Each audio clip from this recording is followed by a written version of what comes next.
Azkaban is not a place for humans. I have to save him right away, Natasha said, pacing back and forth anxiously. No one leaves Azkaban. There hasn't been an exception to the rule over the past few decades.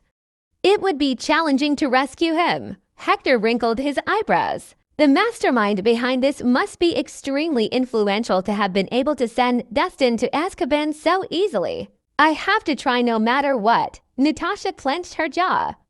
She seemed to have decided something and immediately walked out the front door. Natasha, where are you going? Hector shouted.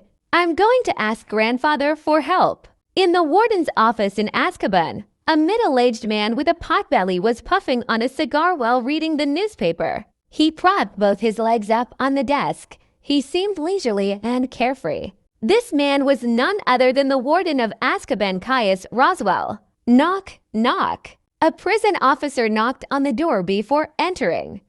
He said, Mr. Roswell, Lord Zeno's adjutant, is here. He says he wants to see you. George's adjutant. What is he doing here? Caius was taken by surprise. I don't know, the prison guard said, lowering his head. All right, let him in, Caius said, gesturing. Yes, the prison guard answered before leaving quickly. After a moment, he brought a man in a gray shirt in. Hello, Mr. Roswell. The man in the gray shirt greeted politely as soon as he entered. He knew the man before him wasn't just an ordinary warden. He was extremely powerful and had a wide network. Even his viceroy listened to him. What's the matter? Caius crossed his legs. On order of Lord Zeno's, I'd like to ask you to release a person. The man in the gray shirt bowed his head. Release a person? Who? Caius asked. A young man named Dustin Rhys, the man replied without beating around the bush. Dustin Rhys. Caius narrowed his eyes. Sorry, but I can't give him to you.